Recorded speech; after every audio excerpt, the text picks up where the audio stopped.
नमस्कार नमस्कार मेरा नाम है राजीव कुमार बजाज न्यूयॉर्क के भी और मैं हूं इस वक्त एडवोकेट प्रदीप नंबियार जी के साथ। प्रदीप जी नमस्कार। नमस्कार सर, नमस्कार।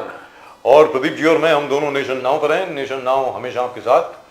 आप सब लोगों को जय हिंद, जय महाराष्ट्र, जय भवानी, जय शिवाजी, वंदे मातरम। वंदे मातरम। सो Pradeep ji, Modi ji, in my personal opinion, has shown huge patience Absolutely, sir. with Trump. Yes, yes. In spite of provocation, in spite of instigation, in spite of goading from everywhere, everybody has been saying कि प्रधानमंत्री जी क्यों नहीं बोलते Trump साहब को कि आप झूठ बोल रहे हैं।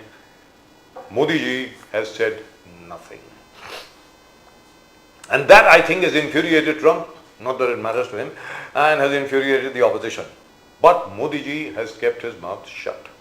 Just like our Indian Air Force, is deliberately not talking about aircraft lost or not lost. They're not saying a word जान करके कि पाकिस्तान की तरफ से सारी नॉइज आती रहे, सब कुछ होता रहे, आप चुपचाप बैठे। Lot of silence and lot of strength in silence, Pradeep ji. And the only thing that they said, all our pilots are back in our air bases and absolutely safe. Yes, That's the only statement that they've given, that all our Air Force pilots are back. And day before yesterday, for the first time, there was a statement from Dassault. Actually, it was an official statement. In answer to Phoenix TV. Phoenix TV, by the way, is a Chinese television channel. They said, our Indian partners have not told us anything. We would love to know from them if we have lost a Rafale. The Rafale has been in operation now for the last 20 years. If indeed a Rafale has gone down, it will be the first time in 20 years. That's what they said. But we would love to work with our Indian partners to know if it is true or not. That's what they have said. Absolutely. And Bar Prime Minister Modi, why should not? As we've been talking, why should not there be a Vijay Yatra, Tiranga Yatra क्यों नहीं होना चाहिए? Because बार ये हो रहा कि तिरंगा यात्रा लेके जा रहा है, you're trying to politicize the victories the army has won, you're trying to make it a political move by Tiranga Yatra. But why should not they celebrate? Why should not the nation celebrate? That is what Prime Minister Modi. In fact, even the Congress can join them. Congress actually जय हिंद सभा पहले किया था। करिए ना, क्यों नहीं कर रहे? आप भी करिए, क्या है? तो जय हिंद सभा एक्चुअली दिस वीक एकदम जबरदस्त तरीके से करने वाले पूरे देश में था। But I don't know much. करना चाहिए। मैं तो ये मान करके चलता हूँ कि करना चाहिए। सारे देश को सेलिब्रेट करना चाहिए। आखिर कर भाई हमारे जो एयर डिफेंसेस हैं, तीनों विंग्स जो हैं, हमारे एयरफोर्स हो गई, हमारी नेवी हो गई, हमारी आर्मी हो गई, और उसके अलावा सीआरपीएफ, हमारी बीएसएफ और हमारे अग्निवीर, सर, बिल्कुल नॉट फॉरगेट देम। सब लोगों ने मिलकर के भारत को इस तरीके से सुरक्षित रखा कि पूरा संसार जो है वो अचंभित है कि ये कैसे हो गया। मतलब एक पाकिस्तानी ड्रोन अंदर नहीं घुस सका, एक घुसा फिरोजपुर में, वो भी किसी बेचारे के छत के ऊपर। And just Prakash said the India alliance partner, not much the Congress, the India alliance partner, especially UBT, downplaying Operation Sindoor, says that's sad. That is sad, and Operation Sindoor mein there is no glory.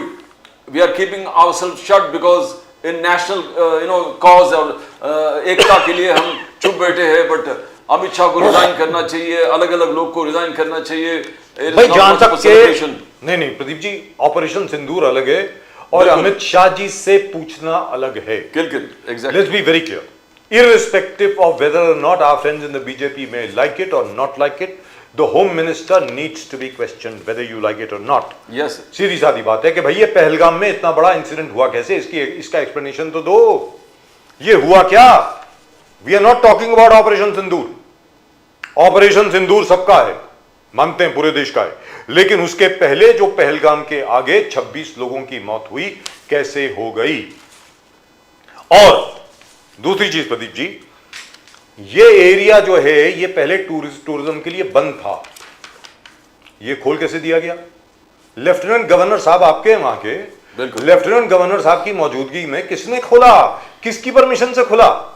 सीधी सादी बात है, because everybody knows that's an area which can not be guarded, is surrounded by forest, it's a highly unsafe area, लेकिन फिर भी आप लोगों ने खोल दिया मतलब। But Operation Sindoor on its own, $5 billion का loss for Pakistan. That is the estimated army. Actually more than that. More than that. 9 terror pads, 11 air bases, 140 terrorists killed, 4 radars destroyed, nuclear weapons storage site, Kirana Hills was initially exit and entry location थोड़ा damage हो गया, 13 aircraft destroyed and 50 Pakistan Air Force officials killed.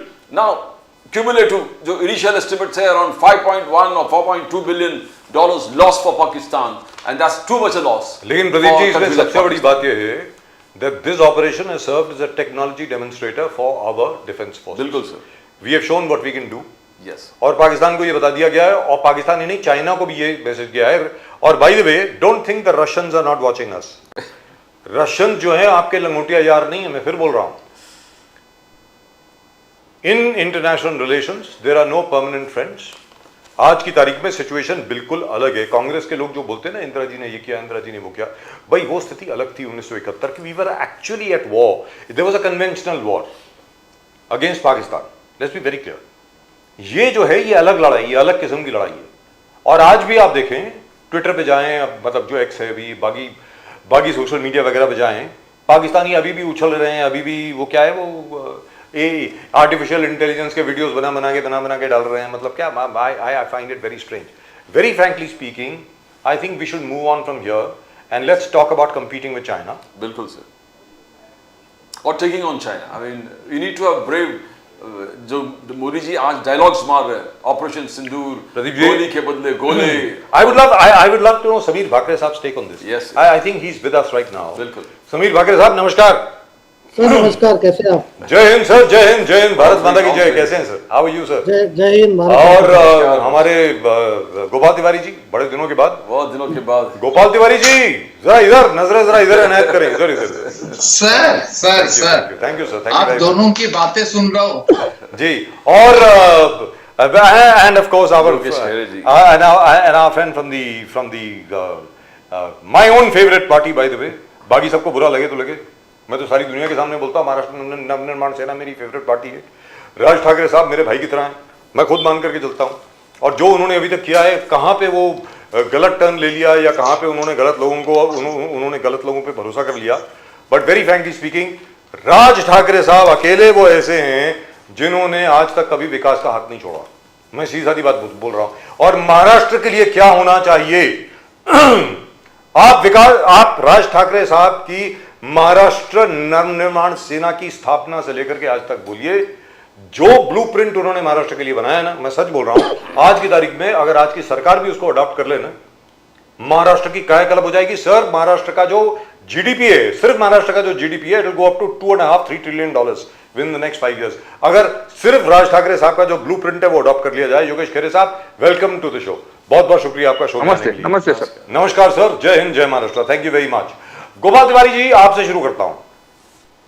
Gopal Tiwari जी, बार बार ये मतलब मैं ज्यादा वैसे frankly operation सिंदूर के बारे में ज्यादा बात करने की आवश्यकता नहीं है वैसे अभी, लेकिन फिर भी एक छोट we will talk about it for little while and then we will come back to Maharashtra. Sir, बार ये कहा जा रहा है 1971 के साथ कंपैरिजन, इसके साथ कंपैरिजन। मुझे लगता है सर कि वो that's different, because the world was divided into 2 polarized blocks at that time.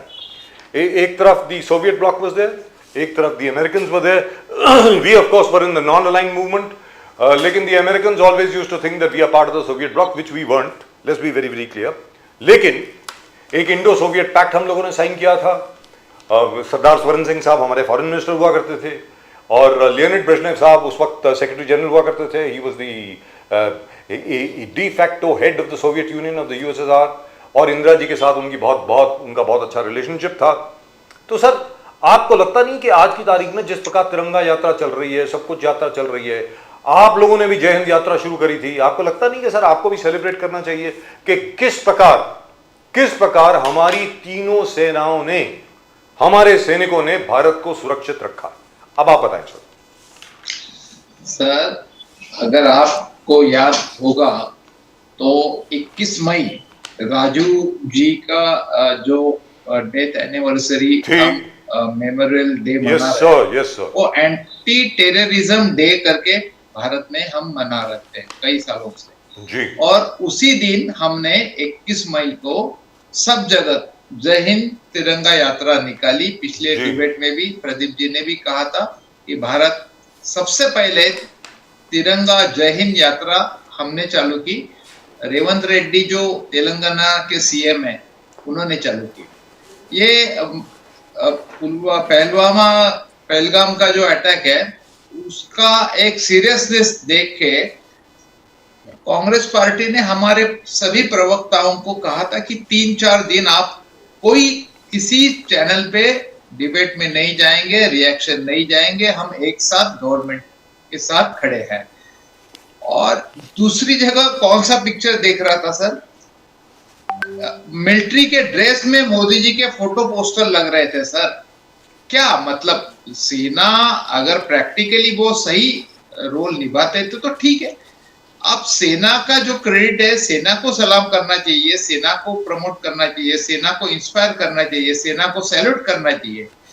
जिस समय ये हुआ तो आपने जाके उनको कहा कि भाई टाइम, डे और जो भी समय और स्थान ये आप ही निर्भर कीजिए। उस समय कोई एक्शन प्लान बना के नहीं दिया था मोदी जी ने या गवर्नमेंट ने, सब कुछ उनके ऊपर सौंपा था। मिलिट्री ने वो हिसाब से अपनी जिम्मेदारी संभालते सब कुछ किया। उसका टाइम टू टाइम मिस्री जी, कर्नल सोफिया जी और मोनिका सिंह ये दे रहे थे, सब देश को बता रहे थे। विंग कमांडर और व्योमिका सिंह बहुत ही अच्छी तरह से सक्सेसफुली उन्होंने मिशन किया और वो आगे भी करना चाहते थे। पता नहीं हम ट्रम्प के इतने दबाव में क्यों आए, जबकि हम यहाँ बैठे। ट्रम्प ने अभी तक 9 बार कहा। अभी तो अमेरिकन कोर्ट में भी एक एफिडेविट दिया, वहां पे लिख के दिया कि अभी आज की डेवलपमेंट है सर। कल ये इसके खिलाफ हम बोल नहीं सकते। आपके परराष्ट्र के जो सचिव है वही सिर्फ बोलते कि कोई दूसरे देश, अरे आप नाम लेके बोलिए ना उनको। एक जमाना था सर, नेहरू जी के बारे में ये बोलते हैं, नॉन अलाइनमेंट मूवमेंट से हमने देश में तीसरी शक्ति खड़ी की थी और आप सब भी जानते हैं। तो आज जो भारत का, उस समय हमारे भारत के साधन संसाधन क्या थे सर? उस समय हमारे पास सैटेलाइट थे क्या मतलब कौन से सर, मिलो लेके हम गुजारा करते थे अमेरिका से। उसमें हम कृषि क्रांति की, हमने कृषि प्रधान देश हो गया। संरक्षण और डिफेंस में भी काफी हमने प्रगति की। और आज 11 साल के बाद जो हम टास्क पूरा करना चाहते थे, अरे हम आपको ही सैल्यूट करते थे। हमने तो आपको बोला था कि राष्ट्र प्रथम, बाद में पॉलिटिकल पार्टी तू और या मैं, लेकिन पहले भाई खेत तो बचाओ, फिर भाइयों जो कौन किसका क्या रहेगा वो बाद में देखते। तो ये मैच्योरिटी, पॉलिटिकल मैच्योरिटी से जो हम पेश आए। और आपने देखा तीसरे चौथे दिन जब केरला में गए थे तो शशि थरूर जी के ऊपर से अभी विपक्षों को और इनको नींद नहीं आएगी ऐसे तो स्टेटमेंट दे रहे थे हमारे मोदी जी। फिर भी हम शांत रहे क्योंकि देश हित में हमने जिम्मेदारी निभाई और कांग्रेस पार्टी एक जिम्मेदारी पार्टी की भूमिका से। तिवारी जी, शशि थरूर जी, पूरे देश ये मानता है कि एक नेशनल ड्यूटी पे, एक नेशनल इंटरनेशनल मिशन पे, नेशनल पॉलिटिक्स को छोड़कर हमको इंटरनेशनल व्यूज देना चाहिए कि Shashi Tharoor is doing a fantastic job for the nation. But किस प्रकार से कांग्रेस आलोचना शुरू कर दिया है, शशि थरूर को अटैक करना शुरू कर दिया है, शशि थरूर को बीजेपी का बेस्ट स्पोक्सपर्सन कहने लगा है। तो ये इंटरनेशनल नेशनल मिशन को आप लोकल पॉलिटिक्स में कैसे इन्वॉल्व करके डिफेम करा शशि थरूर जी को? Is it right Gopal ji? Sir, it is not local politics sir. ये सेना डोमिनेटिंग हो रही है डायरेक्ट इनडायरेक्टली। अगर हम कहते कि 2016 के बाद ही सर्जिकल स्ट्राइक हुए तो गलत।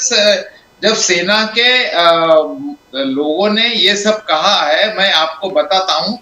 जब उस समय 2004 में यूपीए गवर्नमेंट आने के बाद कब ये हुआ था, सब पूछ में 19 जून 2008 को पुंछ में भट्टल सेक्टर जो हुआ था उसमें सर्जिकल स्ट्राइक हुआ। शारदा सेक्टर नीलम नदी घाटी के पार 30 अगस्त और 1 सितंबर 2011 को सर्जिकल स्ट्राइक हुआ। सावन पात्रा चेक पोस्ट पे 6 जनवरी 2013 के सर्जिकल स्ट्राइक हुआ। नाजापुर सेक्टर 27-28 जुलाई 2013 सर्जिकल स्ट्राइक हुआ। नीलम घाटी 8 अगस्त 2013 सर्जिकल स्ट्राइक हुआ। नीलम घाटी वापस 14 जनवरी 2014 surgical strike. Sir, all surgical strikes had been made by Indian army only, not by Congress party. अगर हमारी भारत की सेना ने बार बार ये सब किया है तो हम क्यों छिपा रहे? वाई? ये हम भारत तो की आपको सेना बताना का चाहिए था ना अपमान सर, नहीं कर गलती रहे आपकी क्या? है। ये not political question of Shashi Tharoor और कांग्रेस पार्टी। ये भारतीय सेना ने उस समय सर्जिकल स्ट्राइक किया है सर। तो आपको इट इज बोलना नॉट चाहिए था ना मैटर उसको। Who was in the government, it is not matter. तो भारतीय सेना ने इससे पहले भी सर्जिकल स्ट्राइक किया है। तो आपने क्यों छुपाया क्यों नहीं सर? बता रहे? और ऐसे क्यों बता रहे कि 2016 के बाद भी सर्जिकल स्ट्राइक हुआ है? तो आपने That is क्यों the छुपाया? concept. आपने क्यों इस बात को छुपाया सर? बोलना चाहिए था ना। नहीं, मैं तो बोल रहा हूं ना। अभी ये नहीं, तो- उस वक्त ये- बोलना चाहिए। अरे उसका प्रोपोगंडा सर, 2004 में, 2006 में, उस समय सर, why प्रोपोगंडा not? नहीं किया। ये तो एक नॉर्मल रिएक्शन है इंडियन आर्मी की, वो बॉर्डर पे होती रहती है। हमें दुख इस बात का है कि चाइना ने 20 जवानों को फिंगर 4 टू फिंगर 8 में हमें मारा है। 4000 स्क्वायर किलोमीटर वो चाइना, अरुणाचल सर, ये प्रदेश डिसाइड और कर लीजिए, लद्दाख 4000 में के घुस गई 40,000 है। फिर भी आप एक तरफ राजनाथ सिंह, जयशंकर संसद में एडमिट करते हैं कि हाँ हुए, हमारे प्रधानमंत्री उनको क्लीन चिट देते हैं। मतलब इसके डिमोरलाइज नहीं होता सेना को सर, लेकिन अगर आप इस बहुत बात को nonsense है। मानते, गोपाल तिवारी जी, मैं आपसे मैं जेन्युइनली पूछना चाहता हूं, डॉक्टर मनमोहन सिंह की सरकार के दौरान अगर आप ये देश को बताते तो हम लोगों की कितनी हौसला अफजाई होती sir. We would have been so happy, the whole country would have been so happy. Sir, कितना साहस हम लोगों का बढ़ता अगर आप ये बताते तो। क्यों छुपा के रखा? सर, ये तो What मिलिट्री was के the जो strategy? मुखिया है उन्होंने भी इस बात की पुष्टि दी है कि उस समय time to time surgical strike हुए करके। तो लेकिन बताया क्यों नहीं sir? Why? My question is very simple. You did it, वो तो- so you should have publicized it. The whole country would have been so happy, sir. क्या बात कर रहे हो सर? इतने खुश होते हैं हम लोग, कहने की हद नहीं। पूरा देश खुश होता। क्यों छुपा के रखा सर आपने? सर, ये छुपाने की बात नहीं है। मिलिट्री के बुलेटिन में ये आता है, मिलिट्री की नॉर्मल रिएक्शन है, वो इमीडिएट होती है। इसका मतलब उस समय कुछ नहीं हुआ था, ये नहीं होता ना सर। तो जी। इसी कारण शशि थरूर जी के हम कि भाई ये हमारी कांग्रेस ने नहीं सर्जिकल स्ट्राइक किया था, ये हमारे इंडियन आर्मी ने किया था। तो वो आप क्यों नहीं बता रहे? Right. जैसे कि अभी 2014 के बाद ही हमें आजादी मिली, वो भीख में मिली थी, जो कंगना रनावत बोलती है, उनको तो इन्होंने लोकसभा का टिकट दिया, पद्मश्री दिया। मतलब ये क्या है सर? और आज भी हमारी let me go across उपलब्धि to, बताने के बजाय हम अगर पुराने जो क्या उसमें कौन सी गलतियां हुई और वो सही है कि तिवारी जी, अगर आपकी इजाजत हो तो योगेश खरे जी से बात कर लूं? बताएंगे तो कैसे होगा ना? तो ये मैं ठीक योगेश नहीं खरे है जी ना? के पास चले जाऊं सर, अगर आपकी इजाजत हो तो। योगेश खरे साहब, अब तक जो कुछ हुआ है ऑपरेशन सिंदूर को लेकर के, उसमें महाराष्ट्र नवनिर्माण सेना की क्या राय है सर? वो जरा बताएं प्लीज। जो ऑपरेशन सिंदूर हुआ, जी, एक बात तो सच है और उसकी सराहना भी करनी चाहिए। पूरा देश उसकी सराहना कर रहा है। जिस तरह से तीनों सेना के तीनों दलों ने, आर्मी ने, हवाई दल ने और नौसेना ने जिस तरह का काम उधर किया है, जिस तरह से फाइट दी है, उसकी सराहना तो पूरा देश कर रहा है, उसमें कोई डाउट नहीं है। सेना ने जो उधर पाकिस्तान को जो सबक सिखाया है, उसमें कोई डाउट नहीं, वो तो उसकी सराहना हो ही रही है। लेकिन जो बातें दूसरी बाजू की जो देखनी चाहिए कि जिस तरह से यात्रा निकाली जा रही है, हमारे उधर अगर 26 लोग उधर शहीद हुए हैं, उनकी जान गई है, तो उसके बाद पूरे देश में इस बात को सेलिब्रेट करना चाहिए या नहीं करना चाहिए?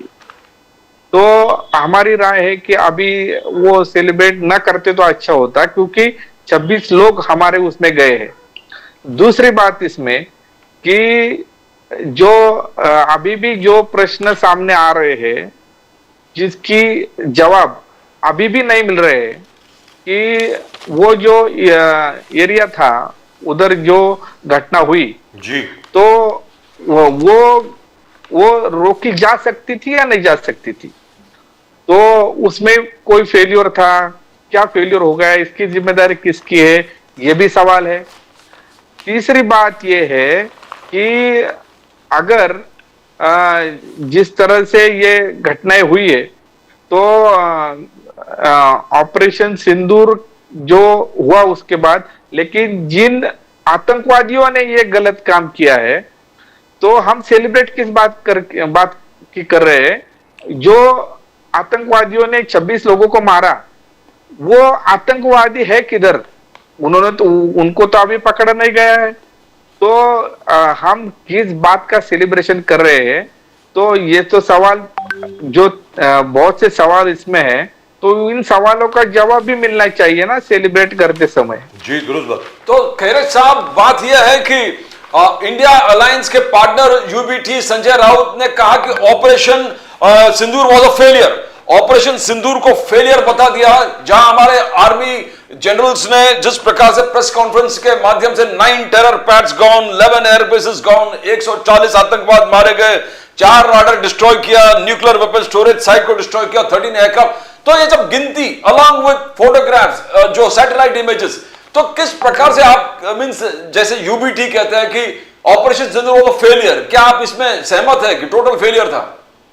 नहीं नहीं नहीं, वो संजय राउत जी ने बात की है, वो उनका रवैया रहेगा, वो उनका मत रहेगा, वो उनका ओपिनियन रहेगा। लेकिन ये आर्मी की किसी भी कार्रवाई पे कोई भी सवाल नहीं उठना चाहिए। आर्मी ने जो किया है और जिस तरह से किया है, वो तो पूरे देश के, पूरे वर्ल्ड के सामने है। जिस तरह की कामगिरी सेना ने की है, तो उसमें तो सवाल उठाने की जरूरत नहीं है और सवाल नहीं उठाना चाहिए, क्योंकि सेना को जो काम सौंपा गया था उन्होंने वो पूरा किया है। तो वो संजय राउत जी का उनका अलग रवैया रहेगा, हम उसके सहमत नहीं है। Right, so let me go across to Bhakre sahab. Sameer Bhakre साहब, मैं आपसे दो चीजें जानना चाहता हूं। सर, आपको आवाज आ रही है सर? थोड़ी कम आ रही है, लेकिन आ रही है। Can we do something about the audio please? Sameer Bhakre sahab can't hear me. Engineering आ रही है sir. Okay, thank you, sir. Sameer Bhakre sahab, one thing I'm very impressed with, this is my own personal opinion, of course, most people will disagree with me. Most people who are not in the BJP will disagree with me. कि जो नरेंद्र मोदी जी बिल्कुल भी Donald Trump का जवाब नहीं दे रहे, वो बहुत अच्छा काम कर रहे हैं, वेरी फ्रैंकली स्पीकिंग। हर एक कोई चाहता है कि तू मैं हो डोनाल्ड ट्रंप और नरेंद्र मोदी के बीच में। It should not happen. हमने अपना स्टैंड क्लियर कर दिया। अब डोनाल्ड ट्रंप साहब वो जाने, एक बार कहें, 10 बार कहें, 20 बार कहें, उन्होंने तो कोर्ट के अंदर भी दे दिया कल कि we were able to negotiate a ceasefire between India and Pakistan over tariffs and trade. The court apparently threw it out and said we are not concerned, no tariffs.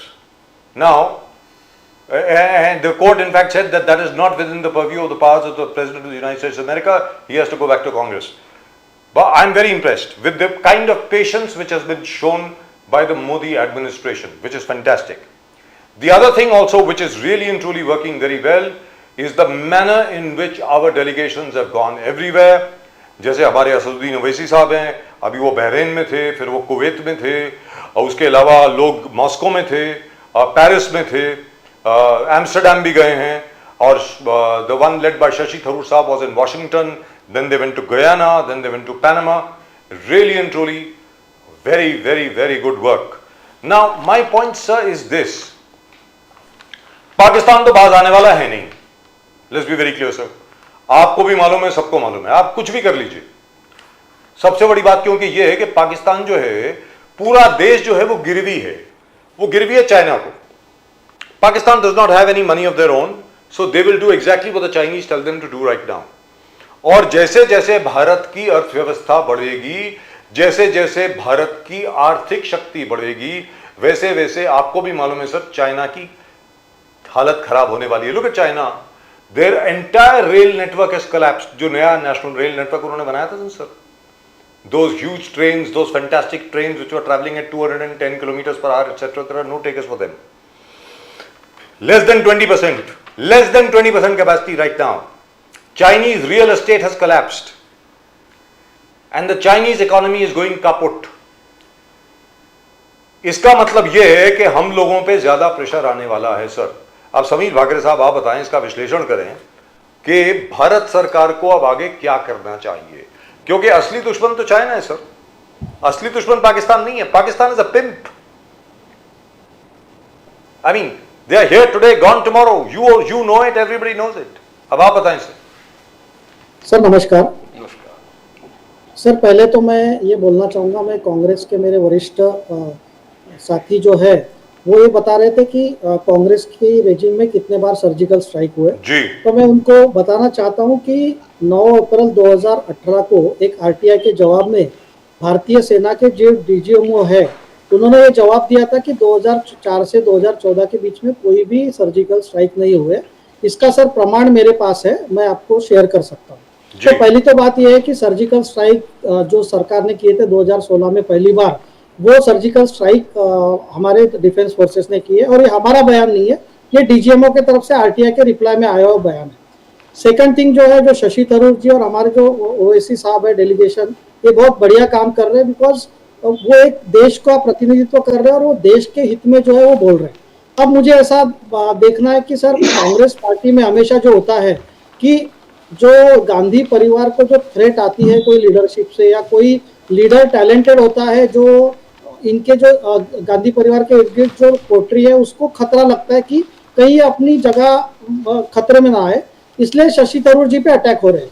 Shashi Tharoor जी के साथ हमारे भी पॉलिटिकल डिफरेंसेस है, हम लोगों ने भी उनको पास में अपोज किया है, लेकिन आज जब देश की बात आ रही है और जब देश के लिए खड़ा रहने की बात आ रही है, अगर शशि थरूर जी सही भूमिका ले रहे हैं तो भाजपा का प्रवक्ता होने के साथ मैं एक देश का नागरिक करके भी उनका समर्थन करता हूँ।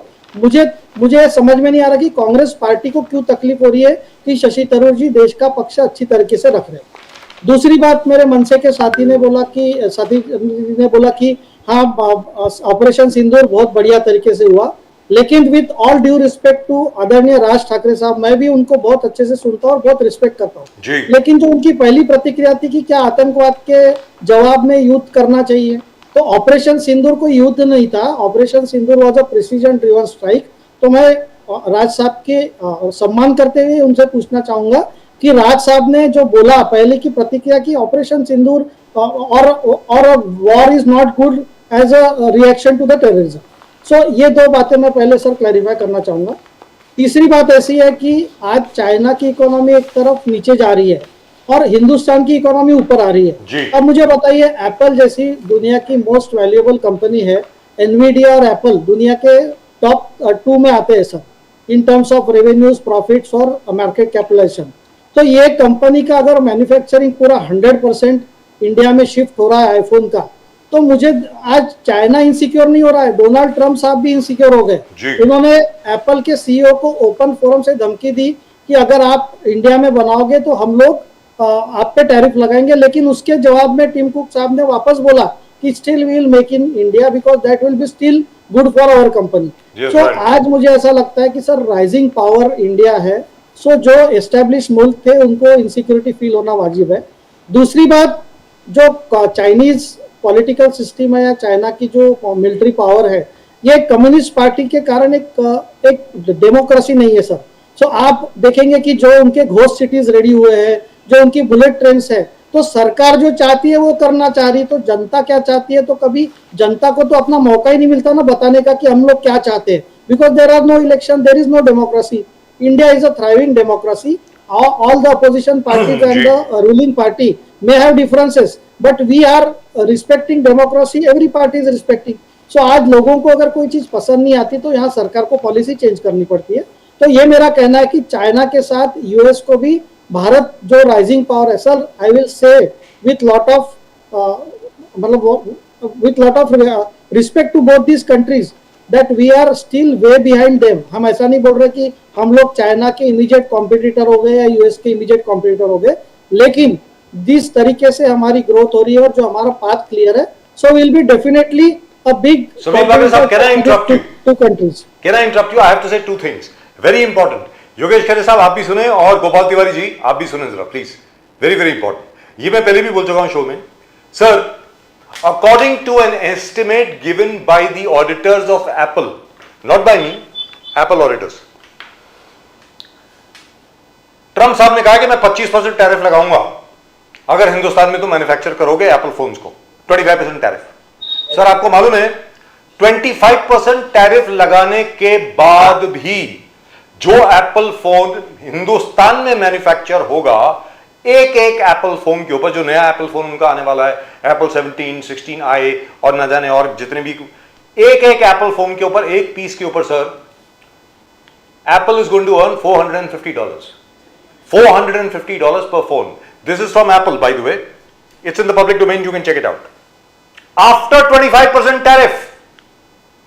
और अगर वो यूएसए में मैन्युफैक्चर करते हैं, नो टैरिफ, आपको मालूम है what will be the profit? $60. $60 to profit if they manufacture in America, $450 profit if they manufacture in India, even after 25% extra tariff. Now, what Tim Cook has said is very, very clear. I am not answerable to the US president.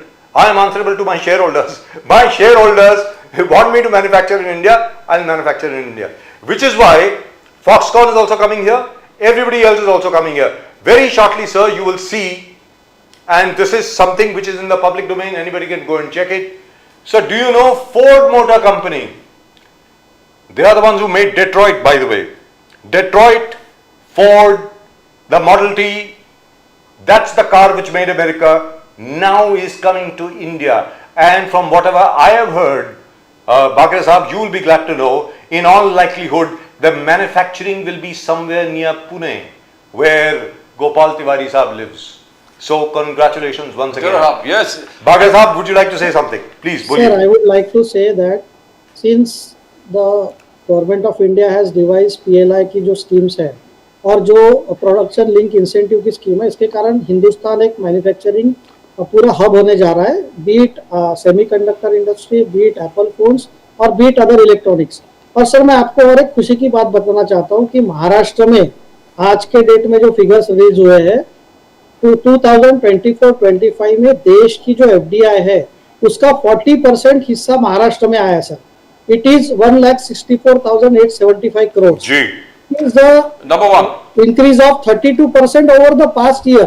मतलब आज Maharashtra under the dynamic leadership of honourable CM Devendra ji Fadnavis किस तेजी से बढ़ रहा है, इसका आपको एक नमूना है कि FDI इतनी बड़ी पैमाने पर। एक पॉइंट सर और क्लैरिफाई करना चाहूंगा कि ये जो ट्रम्प साहब ने कोर्ट में एफिडेविट दिया है, तो ट्रम्प साहब के जो इसमें है, आज हमारे एक्सटर्नल मिनिस्ट्री के प्रवक्ता जो ऑफिशियल है उन्होंने सीधा जवाब दिया कि no tariff discussion was taking place and sir it is going, nobody can believe that in the midst of a war a country like India which is known for its glorious past and military strength is going to say कि आप trade नहीं करोगे इसलिए हम war रुकवा देंगे।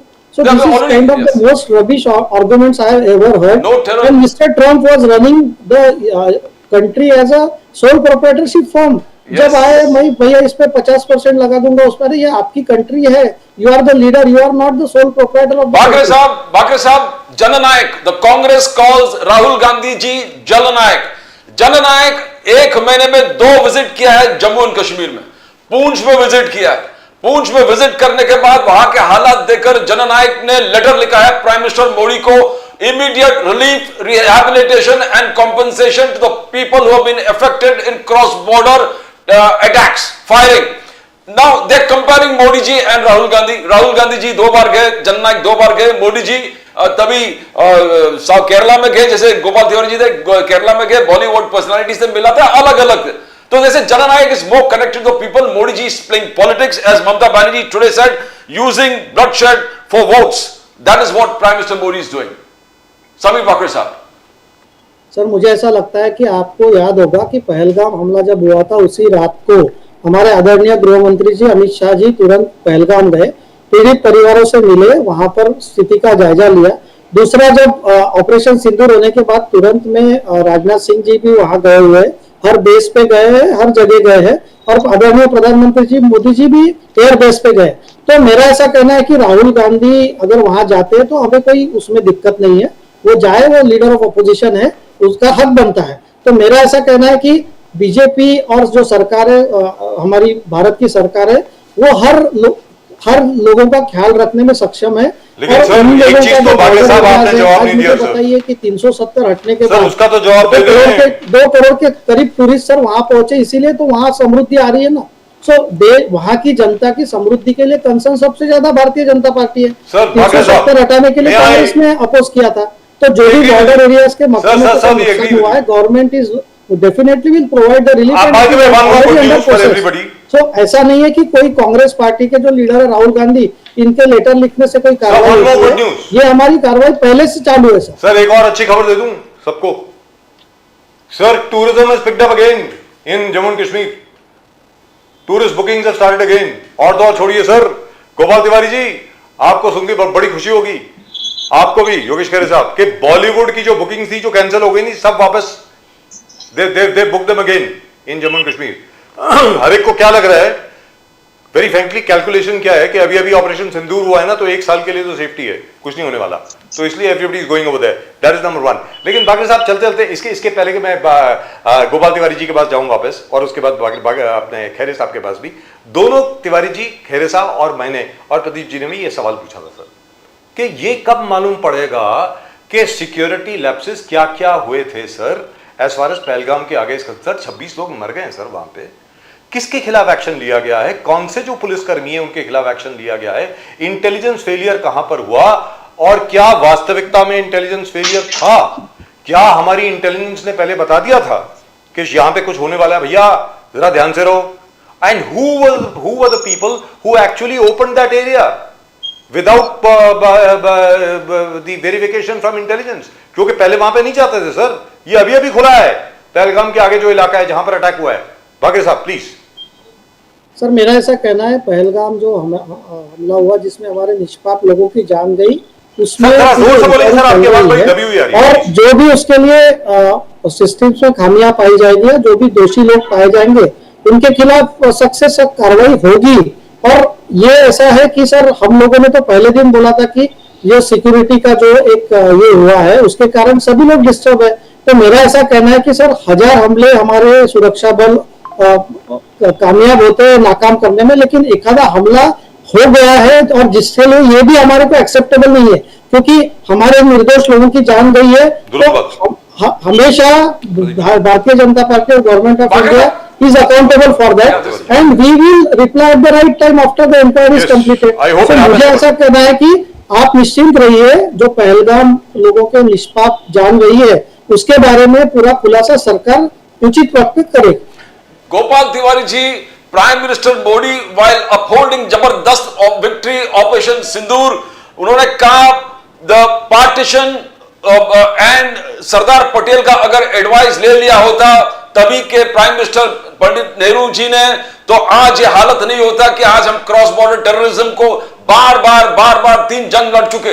तो why didn't Nehru ji exceed listen to the advice of Sardar Patel? Prime minister का कहना है कि if you had listen to Sardar Patel, आज ये नौबत नहीं आते कि बार बार क्रॉस बॉर्डर टेररिज्म हम लोग फेस कर रहे हैं। He is totally responsible.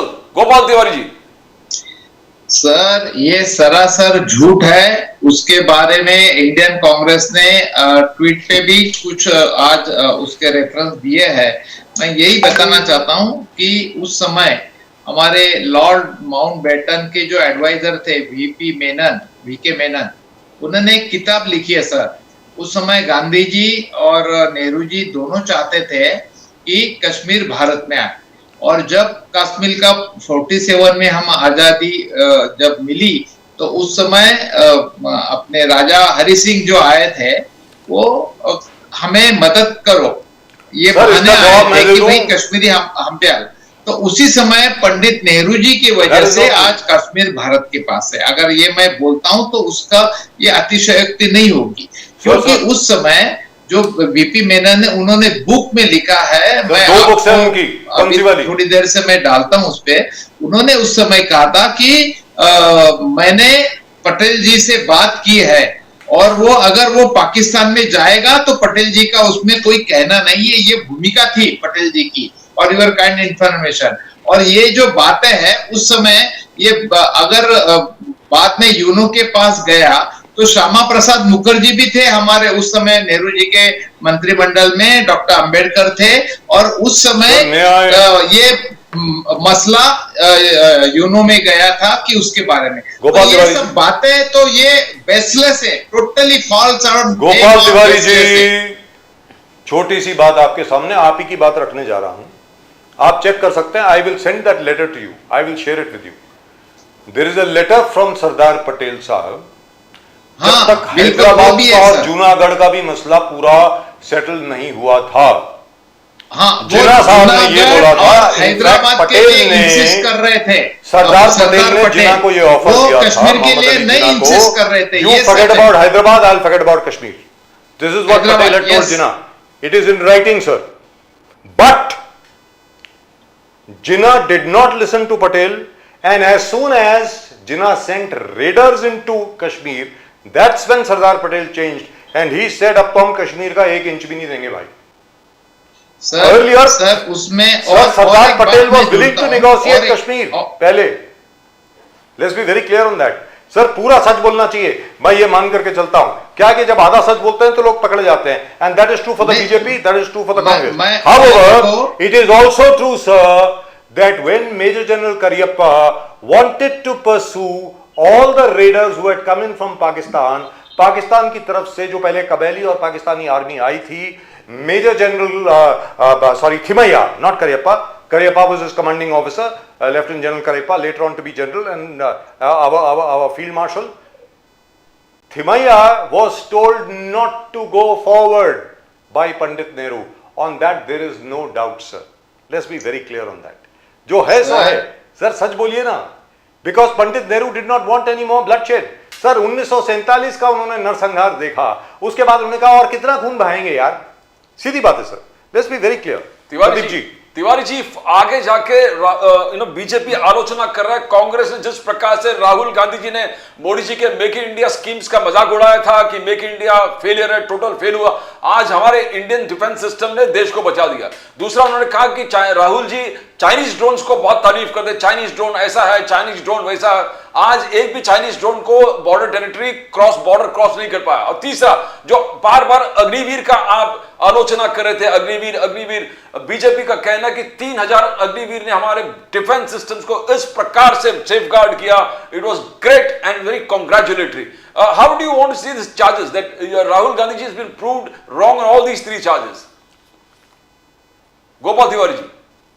Sir Agniveer के पहले अगर इन्होंने रिक्रूटमेंट अगर की होती सही में तो शायद ये पहलगाम हमला भी नहीं हो पाता और ये हमारे लोग बचते थे।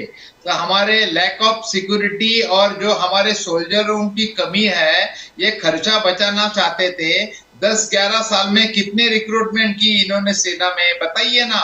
मतलब एक करियर करके लोग देखते थे सेना में जाने के लिए, दे फील प्राउड कि मैं सेना का करियर करूंगा। ये उसको कॉन्ट्रैक्ट बेसिस पे अग्निवीर के इस पे ला के रख दिया इन्होंने। और जो इन्वेस्टिगेशन जो एक सेफ्टी नॉर्म्स रहते हैं, एक प्राइवेसी रहती है, वो भी उसमें क्या रहेगी फिर, ये सब बातें सर। और उस समय 92 में हमने जो डिसीजन लिया था कि लेडीज को भी सेना में भर्ती, तो आज कर्नल सोफिया कुरैशी और मोनिका सिंह जैसे मोनिका सिंह नहीं है सर, ये भी एक कुछ अचीवमेंट है गवर्नमेंट की।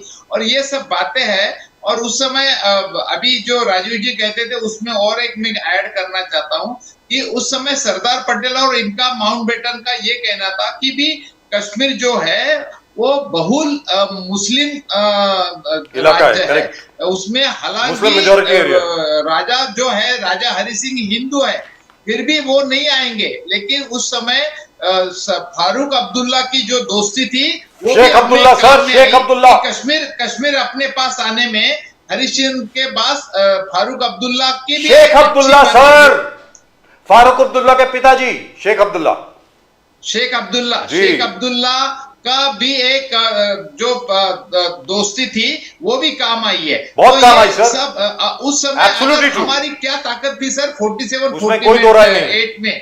इनफैक्ट नेशनल कॉन्फ्रेंस के लोगों ने श्रीनगर को डिफेंड किया सर। नेहरू जी के ऊपर सर, ऐसे पूरी बात क्यों नहीं लांछन बताते हो? और सर कांग्रेसी की पूरी बात क्यों नहीं बताते हो? सर नेशनल कॉन्फ्रेंस, आरएसएस के लोग, इन सब लोगों ने मिलकर के श्रीनगर को डिफेंड किया सर। कैप्टन सोमनाथ शर्मा की वहां पर मौत हुई है, द फर्स्ट परमवीर चक्र awardee of the Indian army. Srinagar airport को बजाते बजाते उसमें नेशनल कॉन्फ्रेंस के भी लोग थे, सारे मुसलमान बाहर आए वहां पे श्रीनगर के इन कबेलियों और पाकिस्तानी आर्मी के खिलाफ। क्वाइट ट्रू, और led by Sheikh Abdullah himself. You are absolutely right.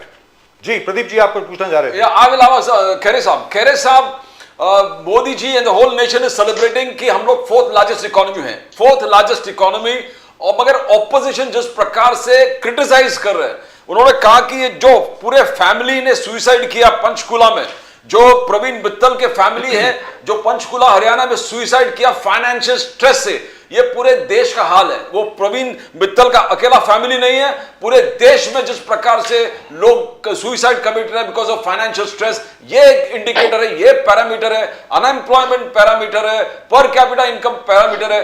तो क्या आप बीजेपी को सक्सेस नहीं देंगे? मोदी साहब ने कहा ये 4th लार्जेस्ट इकोनॉमी बनाया है 2014 से लेकर 2025 का मेहनत के वजह से। खैरे साहब, नहीं, अभी जापान को पीछे छोड़ के हम अगर 4थे नंबर पर लार्जेस्ट इकोनॉमी हुए तो ये अच्छी बात है, कोई गलत बात नहीं है, ये पूरे देश को प्राउड फीलिंग करने वाली बात है। लेकिन इसमें एक बात भी देखनी चाहिए कि जो हमारी जीडीपी ग्रोथ रेट है वो 6.2% है और जापान का ग्रोथ रेट है 0.6%।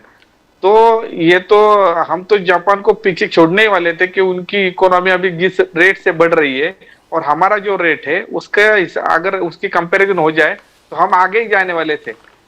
मेरी दूसरी बात यह है कि जापान के आगे हम चले गए, लेकिन अगर आप पर कैपिटा इनकम की बात देखेंगे तो आज भी पर कैपिटा इनकम जापान का लगभग $34,000 है और हमारा पर कैपिटा इनकम लगभग $2,880 के आसपास है। तो ये जो डिफरेंस है ये भी मायने रखता है कि जो हमारी गैप्स है, जो अमीर और गरीबों की जो गैप्स है वो भी बहुत बड़ी गैप है, उस पर भी ध्यान हमारा देखना चाहिए उस तरफ।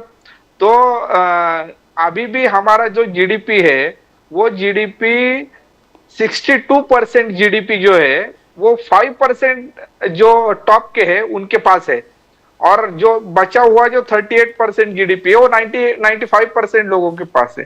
तो अगर ये जो कंपैरिजन है, ये जो गैप्स है, हम इसकी सेलिब्रेट करना चाहिए कि हम 4थे नंबर पर पहुंच गए। लेकिन उसके साथ इन बातों पे भी ध्यान देना चाहिए ना कि ये जो दूसरा एंगल है इसमें इकोनॉमी में, तो इसकी बात भी देखनी चाहिए, इसकी तरफ भी ध्यान देना चाहिए। जी दुरुस्त बात है। Let me go across to Bagre साहब। बागरे साहब,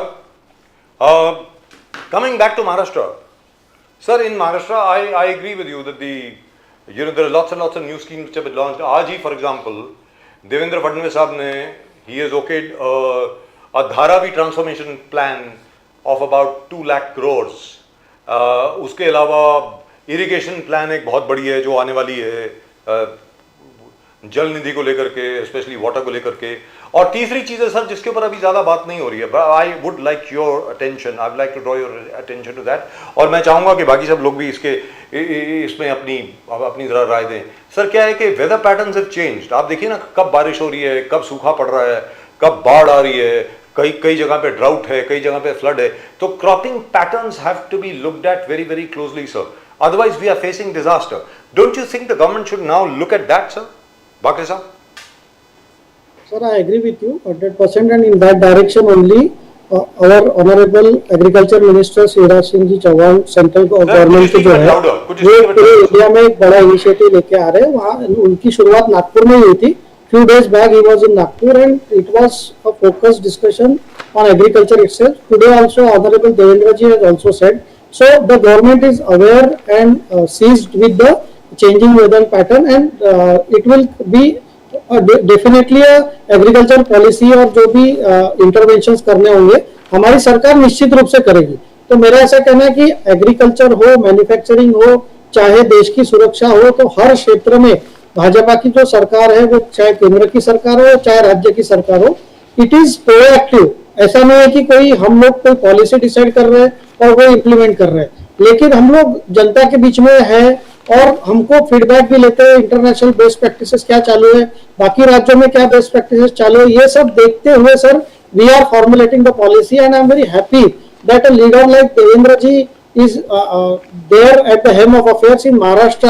वो खुद एक प्रो डेवलपमेंट व्यक्ति है, एक इंफ्रा मैन है, एक एक्यूमेन है उनमें, एक एडमिनिस्ट्रेटिव कैपेबिलिटीज है और विजनरी लीडर है सर। मुझे ऐसा कहना है कि he doesn't think for a short term. Even lot of opposition leaders have on various occasions have credited him that on a single SMS he has done lot of work for them also. So Devendra ji के नेतृत्व में महाराष्ट्र का जो सरकार है sir बहुत अच्छे से चल रहा है। That is a certificate why the record FDI has come into Maharashtra. It is a certificate for leadership of Devendra ji and the industrial environment and the people of Maharashtra कि the world is trusting on Maharashtra in India. Sir, Pradeep ji, one yes, second. There's a huge opportunity for Maharashtra here. Let me tell you this, because Maharashtra can easily become the first state in the entire country that will actually work out a changing or changed cropping pattern on the basis of the changing weather. Very frankly speaking, sir, एक बहुत बड़ा अवसर है इस वक्त महाराष्ट्र के पास। आप पहले स्टेट बन सकते हैं कि पहले क्या था, रबी क्रॉप वो उसकी कटाई जो है वो अप्रैल मई के अंदर होगी और उसके बाद खरीफ क्रॉप आ जाएगी। खरीफ क्रॉप का पैटर्न ये रहेगा और उसके बीच में हम लोग दाल वाल उगाएंगे वगैरह वगैरह वगैरह वगैरह।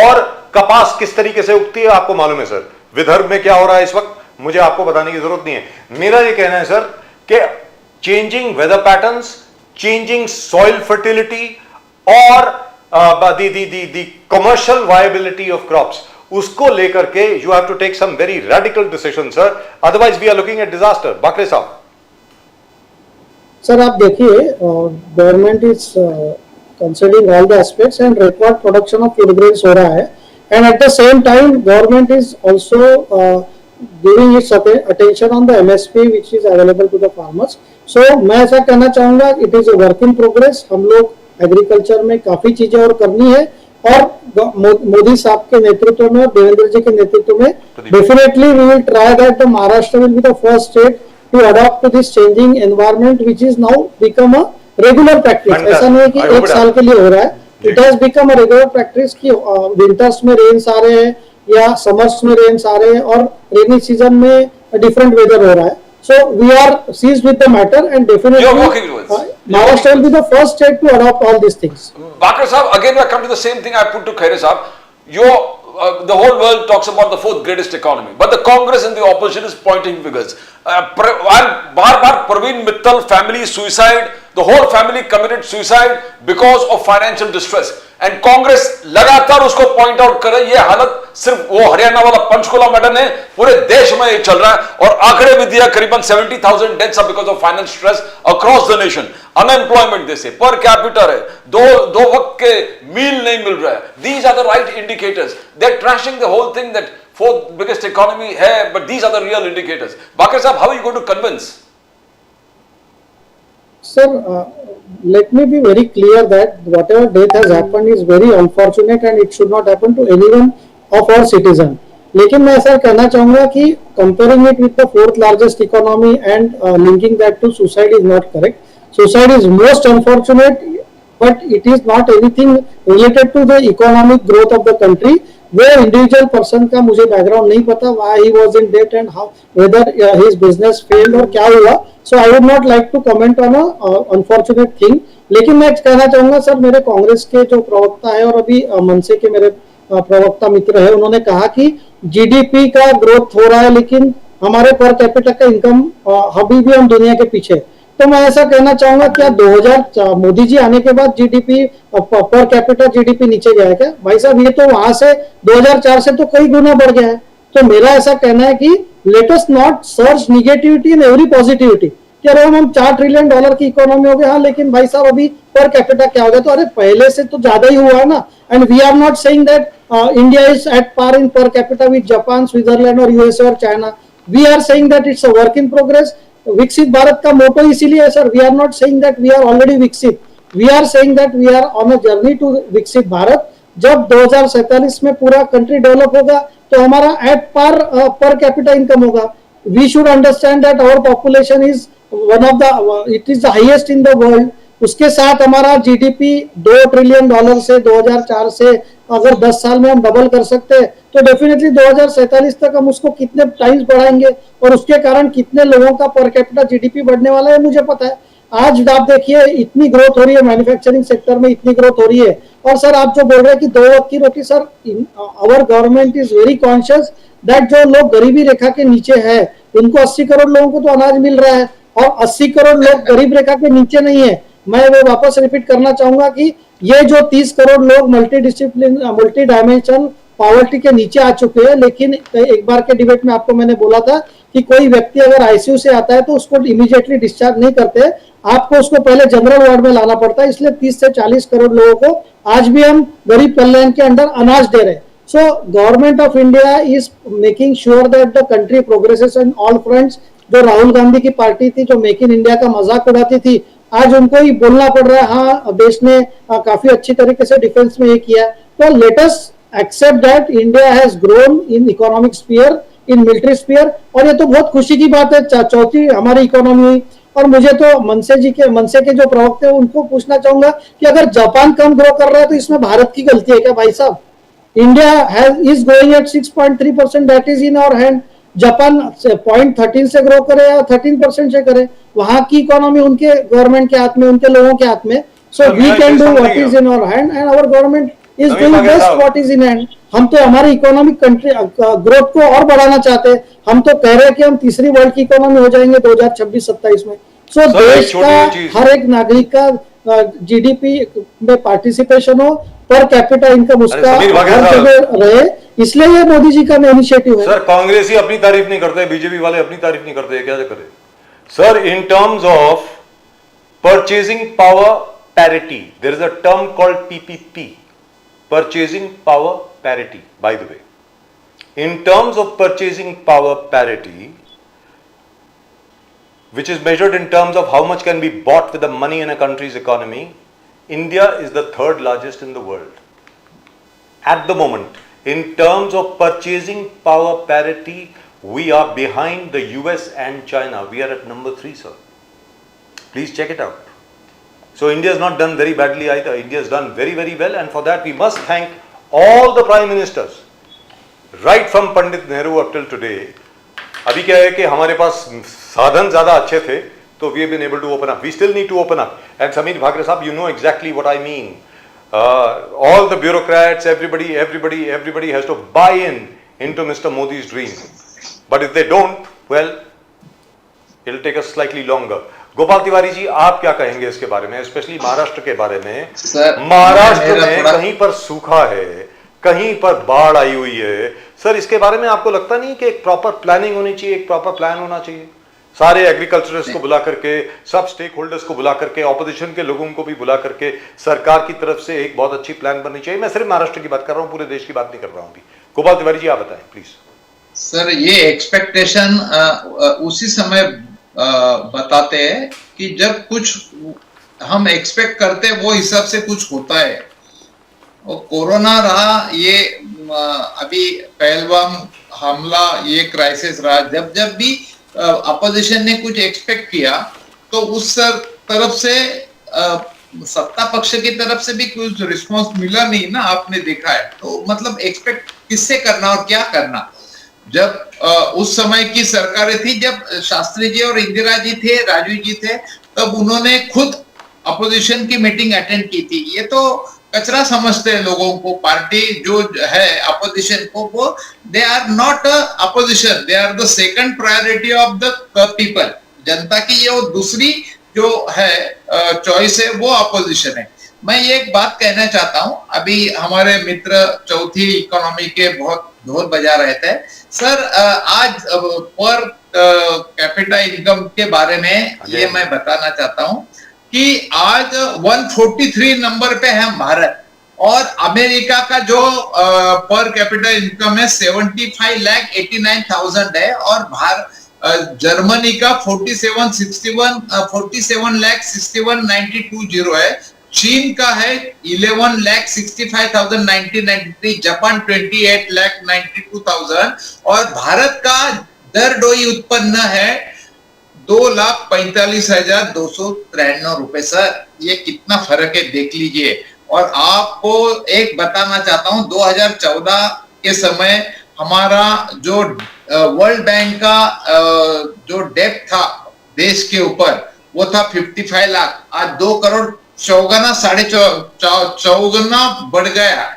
ये क्या, ये फील प्राउड क्या? मतलब आपके ऊपर जो कर्जा 4 गुना कर्जा बढ़ गया है। महाराष्ट्र स्टेट के ऊपर भी वही हालत है। तो ये कौन से ढोल पिट रहे? हम सीनियर सिटीजन का कंसेशन तक बंद कर दिया।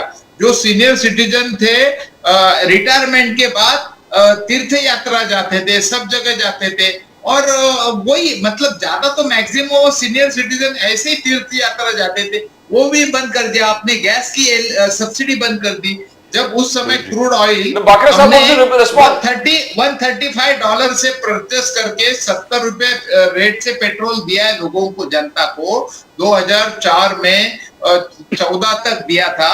आज हम मोदी जी कहते थे मेरे कारण क्रूड ऑयल का भाव कम हुआ। अरे अच्छी बात है ना, आपके कारण हुआ तो आपके जो तकदीर से हुआ तो, लेकिन उसका फायदा जनता को क्यों नहीं मिल रहा है? बोले बाकरे साहब जवाब दीजिए, बाकरे साहब जवाब दीजिए। गोपाल तिवारी जी ने पूरा आपका डाइसेक्शन कर दिया। और हरियाणा में एक फैमिली ने इनकम घर में मतलब आर्थिक कारण तंग होकर पूरी फैमिली ने सुसाइड किया है, और सुसाइड रेट से किसानों को वो बढ़ता जा रहा है। आज भी इन्होंने अपना ढोल पीटा एमएसपी के बारे में, लेकिन आज हमारे जो ऑल इंडिया कांग्रेस कमेटी में रंजीत सुरजेवाला ने प्रेस कॉन्फ्रेंस लेके उसके ऊपर भी फोकस किया है कि वो जो बता रहे थे उस समय कि वो भी कितना खोखला है। एमएसपी अगर आप बता रहे तो बिहार में धान की लागत है 3,260, गुजरात में आपके राज्य है 3,000, और महाराष्ट्र में धान की लागत 4,780, और आप दे रहे 2,300 रुपया, और आप बोलते तालियां बजाओ। और नॉनसेंस। बोले बाकरे साहब जवाब दीजिए। गुमराह कर रहे सर आप। बाकरे साहब जवाब दीजिए। गोपाल तिवारी जी ने पूरा डाइसेक्ट कर दिया। सुनिए, फार्मर सुसाइड रेट भी बढ़ रहा है, अनएम्प्लॉयमेंट बढ़ रहा है। आपको मनरेगा जैसे बजट के कारण आपने बंद कर दिए, और आप 4 गुना कर्जा बढ़ने के बाद आप कौन सा ढोल पीट रहे हैं? मेरे को तो समझ में नहीं आ रहा। गोपाल जी सुनिए ना क्या बोलते Bakre sahab. Bakre sahab, you want to reply to that? Sir मैं गोपाल जी को बड़ी विनम्रता से कहना चाहता हूं कि आपकी जो कंपैरिजंस रहती है, आप अगर कर्जे की फिगर कंपेयर कर रहे हैं तो गोपाल जी आप इकोनॉमी के साइज की कीजिए, जीडीपी के साइज की कीजिए। हमेशा परसेंटेज में लोन टू जीडीपी रेशो देखा जाता है। दुनिया में सबसे लोएस्ट है सर, बड़ी इकोनॉमीज में सबसे लोएस्ट है दुनिया में भारत का लोन टू जीडीपी रेशो। तो आपको आप 2014 में बजट का साइज 14 लाख करोड़ था, आज वो 50 लाख करोड़ हो गया सर। आप अपने एब्सोल्यूट फिगर्स कंपेयर मत कीजिए, फिगर्स हमेशा कंपेयर होते हैं इन परसेंटेजेस। सो जो कर्जे की फिगर है it has to be compared with the GDP figures. मेरा ऐसा कहना है, it is a basic economic understanding.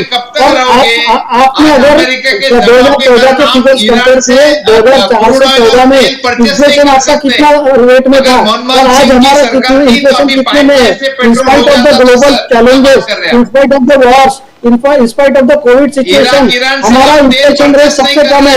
आप जो है 3.2% है। तो गोपाल जी आप जो कर्जे के फिगर्स बता रहे हैं, it has to be in line with the GDP figures of the country। आप ये जनता को दिशाभूल मत कीजिए। कर्जे के फिगर्स बढ़े तो देश में डेवलपमेंट बढ़ी, देश में जीडीपी बढ़ा है, देश में एयरपोर्ट बिक्री हो गए, देश में रास्ते बन गए, देश में नेशनल हाईवे बन गए। तो ऐसा राजीव जी प्रदीप जी लोगों के फिगर्स हमेशा compared with GDP figure in percentages.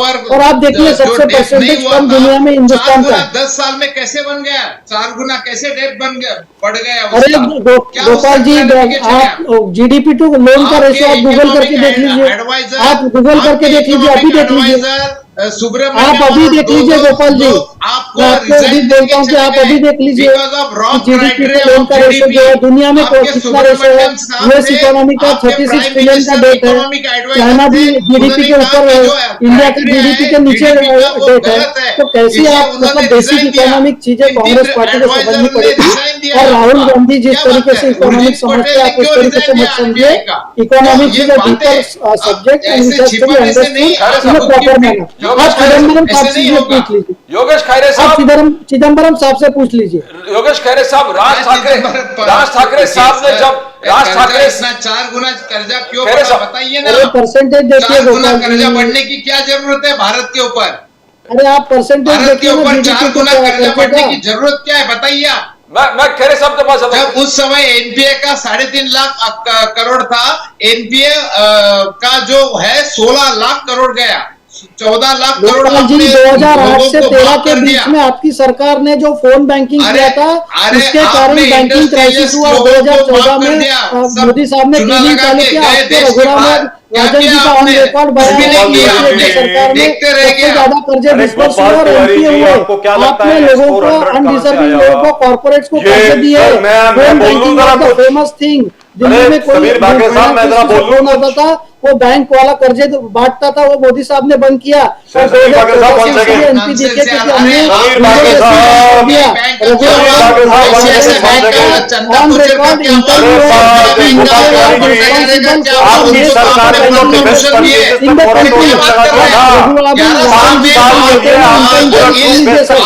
कोई भी इकोनॉमिक जो कोई गलती के वजह से कोई अफसर या कोई नेता को अरे Gopal Tiwari ji, sir Gopal Tiwari ji, our defence forces को स्टॉप द वॉर अपॉइंट किया था यूको अगर यही चीज आपके वक्त होती तो हमारे पास S-400 नहीं होता। जो भ्रष्ट थे वो समीर बागे साहब, एक सेकंड, 4 दिन पहले की न्यूज है। समीर बागे साहब प्लीज मैं आए। अगर यही चीज जो आज पाकिस्तान के साथ हुई है अगर यूपीए सरकार की वक्त होती तो आपके पास S-400 सुदर्शन चक्र नहीं होता, आपके पास आकाश तीर नहीं होता, आपके पास 1.5 लाख बुलेट प्रूफ नहीं होते, आपके पास लेटेस्ट डिफेंस सिस्टम नहीं होता। आपके AK एंटनी साहब 2.5 साल तक डिफेंस मिनिस्टर रहे, he didn't sign a single file. Sir क्या बोल रहे हैं आप? अगर ऐसे नौबत sir you did not, sir you ऐसी नौबत नहीं आई। 26 नवंबर मैंने कवर किया है सर। क्या किया सर 26/11 को मैंने कवर किया ताज होटल के सामने प्रधानमंत्री जी सर क्या बोल रहे हैं रोका था। तो आपकी सर 12 मार्च 1993 में भी आपकी सरकार थी, अभी तक उसको आप लेके नहीं आए। चिल्ला आप रहे बोलते ना कि वो हैं, चार लोग के हैं। कारण हमने पाकिस्तान को धूल चटाई है। सर क्या बोल रहे हैं आप? अरे क्या बात कर रहे, धूल चटाई? अरे वो इंदिरा जी थी जो पाकिस्तान के 2 टुकड़े कर दिए। सर क्या बात सर, कर रहे हैं? 12 मार्च वो सेना के कारण हुआ, आपके कारण नहीं हुआ है। वो भारतीय सेना डेवलप हुई है, जो प्रीवियस गवर्नमेंट की पॉलिसी थी उसी के कारण भारतीय सेना डेवलप हुई है। सर ये आप हाईजैक करना आप मत नेवी का जो नेवी का एंटी टॉर्पीडो पेंट होता है और एंटी शिपिंग शिप माइन का जो पेंट होता है उसके पॉलिटाइज नहीं किया था। कई डिफेंस के किताबों में लिखा है ऑन रिकॉर्ड इंटरव्यू आपकी सरकार ने surgical strike Yogesh now we just the final question to Yogesh Khairy साहब, योगेश खैरे साहब, योगेश गोपाल तिवारी जी सच बोलिए। 6 गुना एनपीए बढ़ा है, उसके बारे में आप योगेश खैरे साहब सुनिए, योगेश खैरे साहब, आपके हंगर इंडेक्स में कहा गया? हाँ बोलते रहिए 105 पे। हाँ बिल्कुल बिल्कुल। और वो हंगर इंडेक्स कैलकुलेट कैसे होता है वो मालूम है आपको? बोलिए ना आप। सर वो हंगर इंडेक्स कैसे कैलकुलेट होता है वो मालूम है आपको? क्या था हंगर इंडेक्स? हंगर इंडेक्स में अफगानिस्तान आपसे आगे, आपको मालूम है हंगर इंडेक्स में इंडिया अफगानिस्तान से भी पीछे, पाकिस्तान से भी पीछे। क्वाइट राइट, चेक कर लीजिए। तो जब उनसे पूछा गया जो हंगर इंडेक्स कैलकुलेट करते हैं वो स्वीडन की एक फर्म है जो कैलकुलेट करती है। बागे साहब सुनने वाली बात है, खैरे साहब सुनने वाली बात है। that hunger index for the United Nations is calculated by a firm from Sweden, and they calculate it on the phone. They make 300 calls, and on the basis of that they calculate the hunger index, where they placed Afghanistan ahead of India. Afghanistan को India के आगे रखा है. Wonderful. क्या बात है index sir. में भारत को अफगानिस्तान के अरे नीचे छोड़िए ना सर, गोपाल प्रदीप जी, तिवारी जी, आप खैर साहब से देखिए बात करिए ना. अफगानिस्तान के नीचे भारत को रखा है. खैरे साहब, आप खैरे साहब, हाँ, बोलिए बोलिए बोलिए. This is a Khaire global साहब, thing. खैरे साहब, You are quoting the hunger index to demean the country. आप देश को नीचा दिखाने के लिए वो अच्छा तिवारी साहब, आप जो इतना ज्यादा बोल रहे हैं, एक छोटी सी बात बताइए सर. मैं ask you a question sir. आप जो बोले सर और एक मिनट, ढाकरे साहब, खैरे साहब, सुनने वाली बात है. इंदिरा जी की आप बहुत रिस्पेक्ट करते हैं, आपने बहुत मीम्स बनाई. आयरन लेडी किसी का नहीं सुना. 1971 में पाकिस्तान के 2 टुकड़े कर दिए. करेक्ट है सर गोपाल तिवारी साहब. 1973 में आपकी फिफ्थ पे commission downgraded all the arm forces, और हमारे जवान को आपने एक ऑफिस के चपड़ासी के साथ खड़े होकर रख दिया.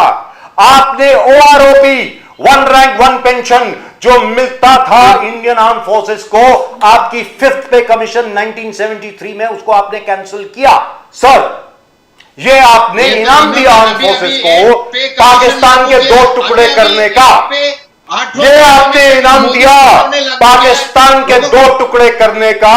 भारतीय थल सेना, भारतीय नौसेना और भारतीय वायुसेना को. Sir thank you. चेक कर लीजिए.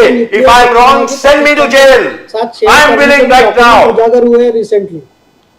सर क्या बात कर रहे हैं योगेश खैरे साहब? You have not spoken for a long time. Khaire साहब, क्या महाराष्ट्र के राजनीति में बहुत शॉकिंग चीजें होने वाला है? राज साहब ने जिस प्रकार से तारीफ किया था कि Pawar family and Thackeray family can not be written off, Raj Thackeray साहब ने कहा, और दोनों भाई एक साथ आने वाले, तो दोनों तरफ से आगे बढ़ रहे. किस प्रकार से एक भूचाल क्या आ जाएगा महाराष्ट्र पॉलिटिक्स में? खैरे साहब.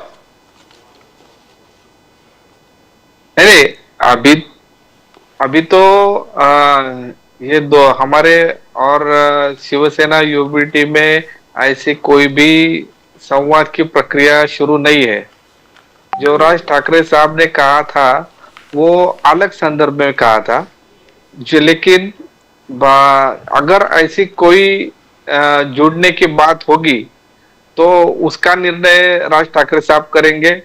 लेकिन मैं अभी आपको बताना चाहूंगा कि अभी ऐसी कुछ भी प्रोसेस चालू नहीं है इसमें. और थोड़ा टिप्पणी करना चाहोगे? राज साहब ने कहा कि you can't right of the Pawar family and the Thackeray family. तो किस प्रकार से देखते हो आप कि आप उनको राइट ऑफ नहीं कर सकते महाराष्ट्र पॉलिटिक्स से? बिल्कुल.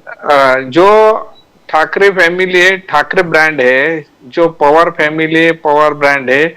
आपने अगर इनका इतिहास देखा तो ठाकरे फैमिली का जो इतिहास है वो प्रबोधनकार ठाकरे जी के जमाने से. उन्होंने संयुक्त महाराष्ट्र की जो मूवमेंट हुई थी उसमें उनका बड़ा योगदान था. उसके बाद बाला साहब ठाकरे जी ने शिवसेना खड़ी की, और उसके बाद अभी उनकी जो लिगेसी है वो आगे शिवसेना में, यूबीटी में उद्धव ठाकरे जी आगे ले जा रहे हैं और राज ठाकरे जी आगे लेके. तो ये जो ठाकरे फैमिली की जो लिगेसी है वो अभी के नहीं है, वो बहुत पुरानी है. इनका जो महाराष्ट्र से जो जुड़ाव है वो संयुक्त महाराष्ट्र के मूवमेंट से, तो ये नींव बहुत नीचे तक गई है. तो ये ठाकरे ब्रांड जो है उसको समाप्त करना बिल्कुल पॉसिबल नहीं है, क्योंकि उनका जो अटैचमेंट है महाराष्ट्र से ठाकरे फैमिली का, वो बहुत अटैचमेंट पहले बहुत सालों से. और उसी तरह की पवार फैमिली की बात है. उन्होंने जो शरद पवार साहब ने जिस तरह से का लगभग अभी वो 50-60 साल से जिस तरह से महाराष्ट्र में पॉलिटिक्स में उनका योगदान रहा है, महाराष्ट्र के प्रोग्रेस में उनका योगदान रहा है, तो उनका भी जो जुड़ाव है महाराष्ट्र से तो वो बहुत सालों से. तो इस तरह से कोई भी प्रयास करे, ये दोनों जो फैमिलीज है ये महाराष्ट्र से बहुत अटैच है, उनके महाराष्ट्र में योगदान है. उनके महाराष्ट्र के प्रोग्रेस में योगदान है, महाराष्ट्र को खड़ा करने में योगदान है, महाराष्ट्र को बनाने में योगदान है, तो महाराष्ट्र की जनता भी ये स्वीकार नहीं करेगी ये ब्रांड कोई खत्म करना चाहे तो। फैंटास्टिक। तो सर बागरे साहब चलते चलते I must salute the BJP. Let me tell you this very frankly. You have shown the greatest of courtesy, the greatest of respect. You have not brought up this point again and again, which I brought up just now. That in 1973, the 5th Pay Commission cancelled OROP, one rank, one pension, as a reward for winning the greatest victory ever in India's history and breaking up Pakistan into two parts. तो ये बार बार जो बात होती है ना कि Indira ji was an iron lady, उन्होंने ये किया, फौज को जो इनाम दिया गया ना वो ये था कि one rank one pension withdraw कर दी गई। उसके बाद मोदी जी के आने के बाद उसको 70% रिस्टोर किया गया। सर बाकी साहब कुछ कहना चाहेंगे इसके बारे में? Sir you are rightly pointed out these things, लेकिन मैं ये कहना चाहूंगा कि कांग्रेस और जवाहरलाल नेहरू की जो कांग्रेस पार्टी अभी तक एक परिवारवादी पार्टी बन के उभर आई है। सर ये जो कांग्रेस पार्टी जो आजादी की लड़ाई के पहले की थी और आजादी के लड़ाई के बाद की है, ये पहले सभी राजनीतिक दलों ने एक पार्टी बना के आजादी की लड़ाई लड़ी थी सर, जब कांग्रेस की स्थापना हुई थी। लेकिन उसके बाद एक फैमिली ने पूरी हाईजैक किया है। तो ऐसे आर्मी के लिए नहीं सर, हम हर सेक्टर के लिए, अभी कांग्रेस के मेरे प्रवक्ता मित्र ये डिबेट में नहीं है, लेकिन जवाहरलाल नेहरू जी के ऐसे जम्मू कश्मीर जैसे कई ब्लंडर्स है सर, जिसके नतीजे आज तक हिंदुस्तान ने मतलब रिपरकेशन भोगे हैं। जनरल मानिक शॉ के साथ भी जो ट्रीटमेंट हुआ था वो was the real hero of 1971 war. So वो भी हम सब ने देखा है। तो ओआरओपी हो या ऐसे चीजें हो, कांग्रेस पार्टी ने हमेशा एक परिवारवाद को आगे बढ़ाने के लिए बाकी सब सेक्टर्स को नीचे किया हुआ है। इसलिए सर आज कांग्रेस पार्टी में आप देखिए कि कद्दावर नेता जैसे इमर्ज हो रहे, मनीष तिवारी जी अगर अच्छा बोल रहे हैं या अगर शशि थरूर जी बोल रहे हैं, तो इनके सभी लोगों को तकलीफ हो रही है, because it is a family of dynastic people, so they will be feel insecure when a proper and talented voice emerges. So मुझे कोई आश्चर्य नहीं है कि इन्होंने 1973 में ओआरओपी बंद किया था। ऐसे कई फैसले सर हमारे 10 घंटे के डिबेट कम पड़ जाएंगे अगर कांग्रेस पार्टी के पुराने ब्लंडर्स हम गिनाना चालू करें तो। सर सबसे बड़ी बात यह है, और मैं अपने दर्शकों को एक बार फिर बताना चाहता हूं, जानकारी के लिए सबकी, ये मोदी जी के आने के बाद हमारी डिफेंस फोर्सेस को इक्विपमेंट मिला। मोदी जी के आने के बाद सारी डील्स जो है वो ओके की गई। ये भी आपको बता दूं, जहां तक राफाल डील का प्रश्न था, ये कह रहे थे कि 126 राफाल हम लोग खरीदेंगे और 10 साल के लिए फाइल के ऊपर बैठे रहे, कुछ नहीं हुआ। इसलिए फौरन 36 Rafale aircraft they were ordered immediately because the Indian Air Force was still flying those flying coffins called the MiG-21 Bisons, जो अपना क्या नाम था उसका, वर्धमान, अभिनंदन वर्धमान का जो एयरक्राफ्ट था वो। So sir, my point is, if the Congress they don't behave, we must tell the truth. Let's be very clear. My entire family comes from the Congress, but you have to tell the truth. ये सच है भाई। क्या किया आप लोगों ने? You starved the Indian Armed Forces. Sir आज तक अब जा करके आई हैं सर, जो केवलर बुलेट प्रूफ वेस्ट थी अपने फौजियों के लिए, वो तक नहीं आई सर। बाकी सब चीज तो छोड़ दीजिए। Even snow scooters for Siachen had to be ordered by Modi ji. ये क्या है sir? This is not done. Anyway, I would suggest that now you start speaking out. Let's be very, very clear. All the same, Yogesh Khere sahab, thank you very much for staying on till the end, and thank you very much for talking to us. Sameer Bagre sahab, God bless you. Thank you very much, sir. आप दोनों को जय हिंद, जय महाराष्ट्र, जय भवानी, जय हिंद, जय महाराष्ट्र, जय हिंद, जय Maharashtra.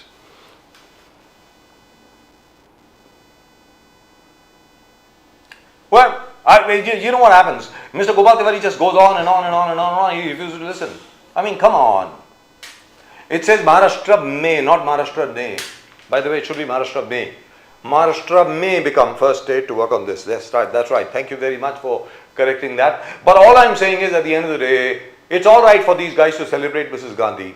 But the point is, if the BJP actually starts to pick holes in what really took place in East Pakistan, I don't think the Congress will have any face to show anywhere. Let's be very clear. I mean, come on. पूरा देश जब एक है, operation सिंदूर हम सब लोग जो है वो सेलिब्रेट कर रहे हैं, आप बोल रहे हो operation Sindoor was not a success. ये क्या मतलब है? संजय राउत साहब को बोलिए ना जाकर के, आप जाइए फ्रंट के ऊपर। यहां पर क्यों बैठे हैं? आप जाइए, आप दिखाइए ना कैसे करना है. Not a success, it's a failure. Now that is an extreme word. Very, very extreme and very sad. And he is the defence expert. बिल्कुल साहब, उन्होंने न जाने कितनी जंगें लड़ी हैं संजय राउत साहब ने. क्या बात कर रहे हो? इराक को उन्होंने हराया, अफगानिस्तान को उन्होंने हराया, पाकिस्तान को तो 10 बार हरा चुके हैं. करेक्ट है sir, absolutely. We are very proud of our armed forces, and we are very proud of the fact that this government has allowed the armed forces a free hand, and they have told them, hey, listen, we want this done. These are your targets, get them. And they did. And that's fantastic, by the way. And what is more, what I have been told, Pradeep ji, is that the Indian armed forces have now studied exactly the way the Pakistani defenses work and what they are likely to do to upgrade, and we are ready for that also. अगर एक second round होगा ना, मालूम है क्या होने वाला है? वो सरगोदा की जो बेस है ना, जहां पे आपके कितने 60, 80, 70 जितने भी आपके F-16 फाइटिंग फैल्कन हैं, that will be just one huge crater वहां पर, और आप ढूंढते रहना नीचे, धरती के नीचे जाकर के अपने F-16 को. Let's be very clear. And the other thing which I find very, very strange is, why do our people have to react to everything which is there on X from these clownish Pakistanis? These Pakistanis are clowns. Let's be very clear. वो artificial intelligence से इधर से उधर से ला करके Rafale गिरा दिया, Sukhoi गिरा दिया. अरे आपने एक रफाल थोड़ी गिराया भाई, आपने 126 गिराए हैं, मानते हैं. Okay, now that's it. Now why don't you go repair your air bases, and then we can talk. I mean, I don't know why our people are even reacting to all this. This is so strange. For me, the greatest sight was when the Pakistan army officers, along with the coffins of the terrorists. Yes. I mean, that showed to the whole world what Pakistan was and what India did there. Yeah. Lashkar-e-Toiba topside headquarters destroyed, 140 terrorists killed. You could see the coffin bags being lifted from there. What more greater sight for anybody who believes that terrorism has to be smashed, and as Modi said, we'll chase them to the end of the earth, and he really chased them. Absolutely. And we are very, very proud of what happened. Yes. That's it. That's all we've got for you in this show. आज के show में सिर्फ इतना ही. Thank you very much for removing that breaking news. बहुत बहुत शुक्रिया आपका.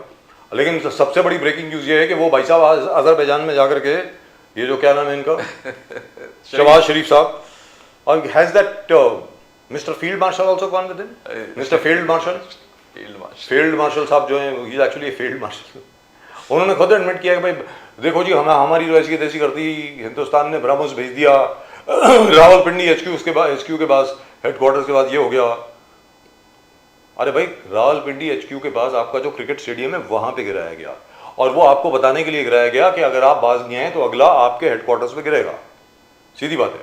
आपकी पाकिस्तानी असेंबली के ऊपर हम नहीं गिराएंगे, we won't, but we will definitely target your military targets.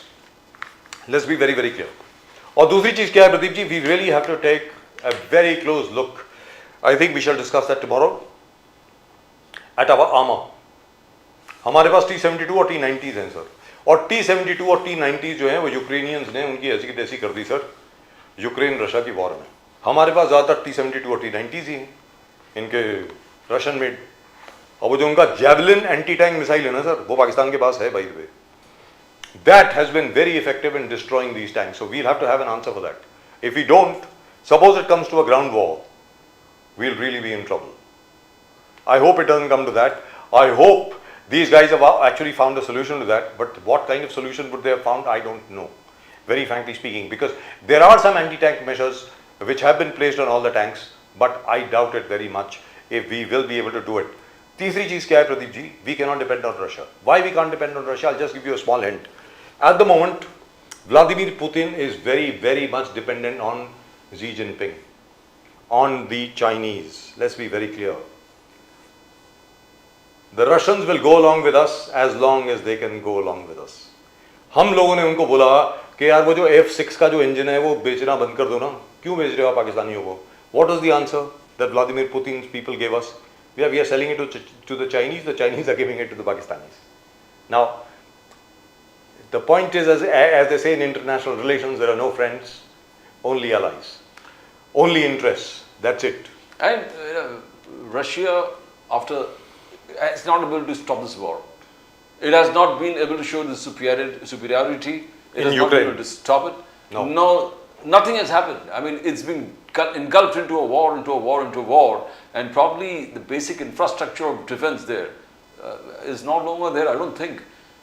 कितने ऐसे अब S-400 है और क्या है क्या नहीं है. And Ours work better. Ukraine really, one drone was very close to the helicopter in which Mr. Putin was flying. An Ukrainian drone. Yeah, but the only thing is that those are European and American made drones, by the way, which are being used by the Ukrainians. Yeah, but then The Pakistanis have Chinese drones. So one can only hope that the Americans don't start to supply them with the Pakistanis with their drones and stuff like that, which the Pakistanis would love, by the way. क्योंकि जहाँ तक पाकिस्तानियों का सवाल है, देखिए साहब ऐसा है, Pakistanis, they will be in China's lap, but they will play footsie with the Americans. वो कहते हैं ना आंख मटक्का अमेरिका के साथ करेंगे कि भैया हम तो तुम्हारे हैं, कब बुला रहे हो हमको वापस, सीधी सादी बात है.